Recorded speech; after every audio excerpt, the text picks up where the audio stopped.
Pasal kita sendiri tengok introduction dengan jerk, editing jerk. Kejap dia buat diri jadi Frankenstein. Ramlee would never again replicate the spectacular success he achieved at the Shaw Studio. Dia orang janji macam-macam, nak kasih dia buat colour film, nak buat canggih-canggih lah, cinemascope. Tapi bila dia sampai sini, tak ditepatkan janji, dia dah kecewa.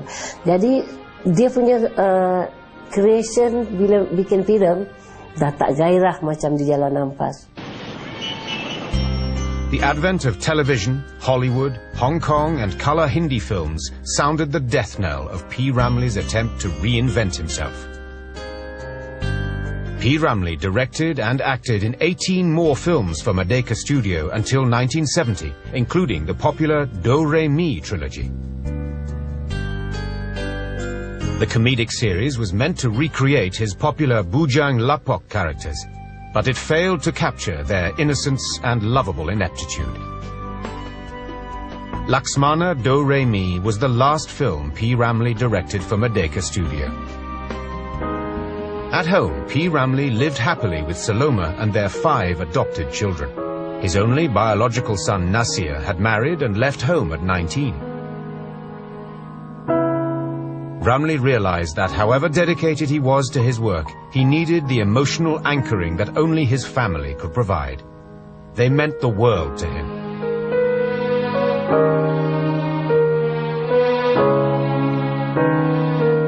Dia sayang betul anak-anak dia.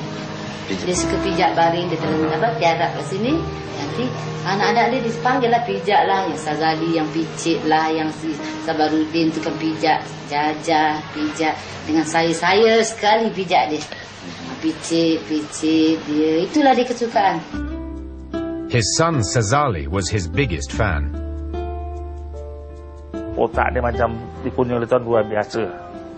Tengoklah anak dia sendiri pun tak boleh ikut jejak dia. Daddy saya, dia segak, handsome.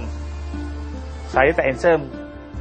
Ramlee liked to pamper his children, but he would be very strict when it came to music and schoolwork. Dia kalau ajar dengan anak-anak dia memang serius. Baik kira-kira pelajaran sekolah maupun muzik. Dia tak boleh main-main. Dia boleh dah pukul saya, dia pujuk saya balik lah. P.Ramlee tried to teach Nasir and Sazali to play the piano, but quick-tempered Ramlee would get really annoyed when they played badly. He would thump them both, but according to Nasir, it was him who usually got it worse. Jadi masa saya lah. Bapak yang bergeram, saya kena. Tapi kalau orang buat hal, saya yang kena. P.Ramlee mesti cari saya juga. Pukul dia bukan pukul tu teruk ke. Satu hari saya tengok, saya pergi rumah dia tengah pukul Nasir. Pasal rambut panjang. Dulu Nasir rambut panjang. Bila saya sampai dia stop. Dia tak dipukul Nasir. Despite Ramlee's domestic upheavals, Ahmad Nawar, Ramlee's longtime friend, was privy to the star's other eccentricities. Dia punya favourite tu timikai. Timikai dengan kicap. And then dia taruh cili kering sikit, dia cecah. Every time dia datang, dia call, dia kata, Ahmad, aku nak datang rumah.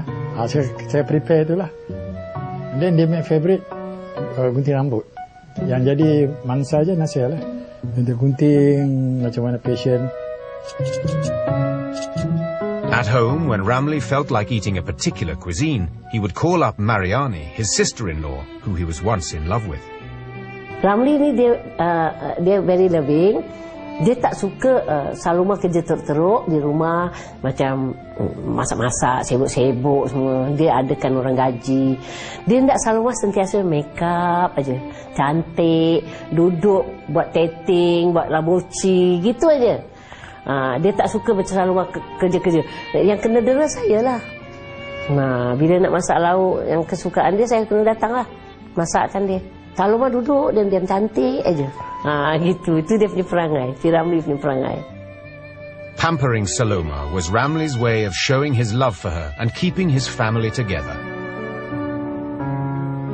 This was important to Ramlee, who felt that he had already lost one family, his friends at Shaw Studio in Singapore, whom he still missed dearly. In 1967, after 3 consecutive box office flops since Ramlee's departure, Shaw Studio on Jalan Ampas ceased production for good.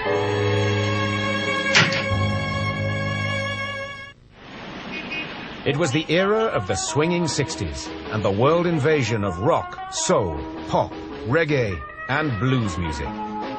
The Bee Gees, the Rolling Stones, the Beatles and the Supremes all became household names, displacing P.Ramlee's brand of music and singing style.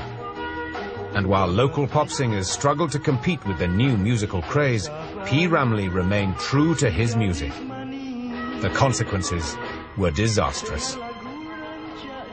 P.Ramlee pernah kena bu di stage di Dewan Bahasa Pusaka. Waktu tu malam 3 Ramlee. P.Ramlee, A.Ramlee, saya kameraman. Jadi bila P.Ramlee keluar menyanyi, semua orang bu.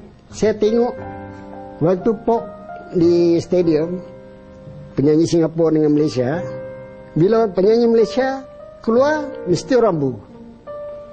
Jadi orang tak suka waktu tu penyanyi tempatan. But these incidents only served to strengthen Ramlee's resolve to promote the preservation of traditional Malay music. Lagu-lagu macam lagu joget, orkes combo, lagu-lagu asli, ghazal dan dendang sayang ini tidak pernah dipertandingkan atau dipertunjukkan.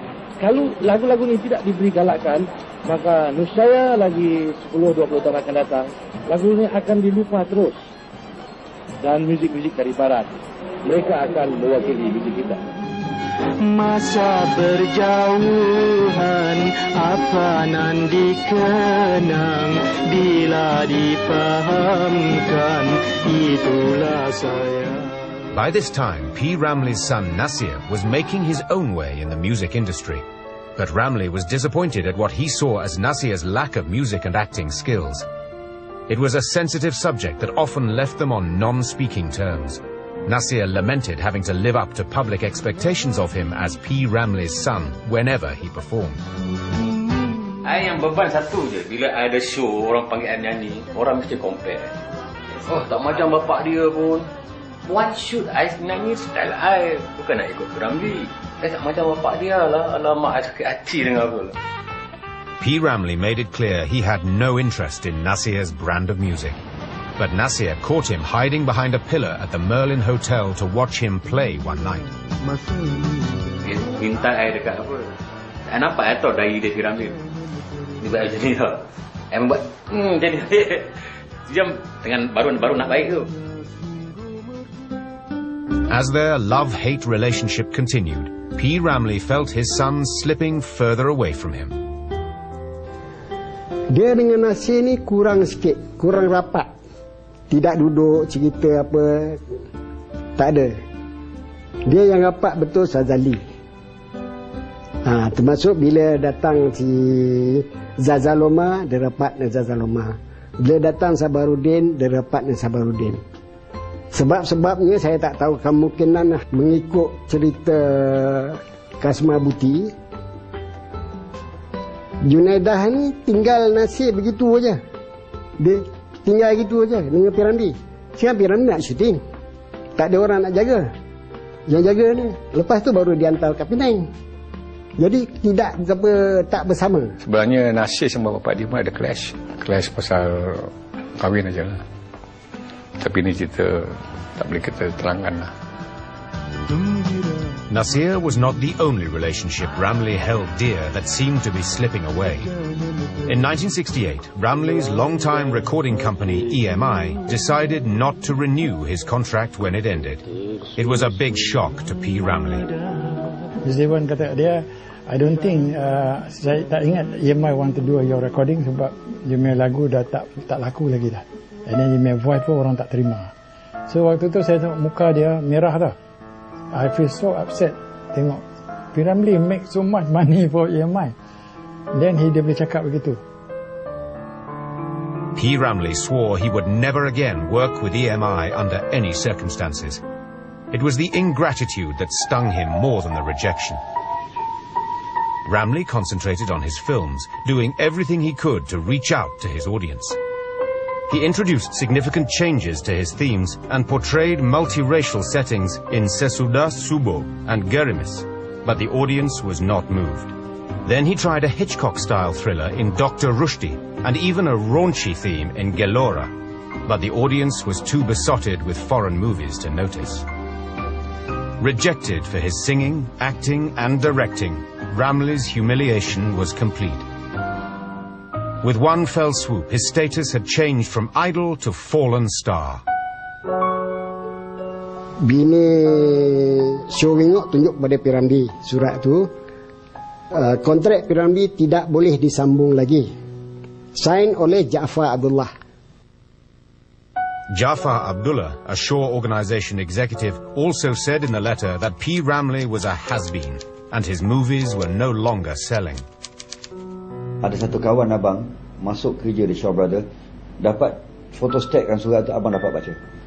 Memang surat tu betul-betul macam nak membunuh P.Ramlee. P.Ramlee punya filem sentiasa laku. Yelah, dia nak perkecilkan dia. Katalah macam-macam kan. Shaw lah yang start ni. 1972 to 73 were Ramlee's darkest days. With hardly any acting, directing, composing or singing jobs offered to him, he was desperate to find the means to support his family.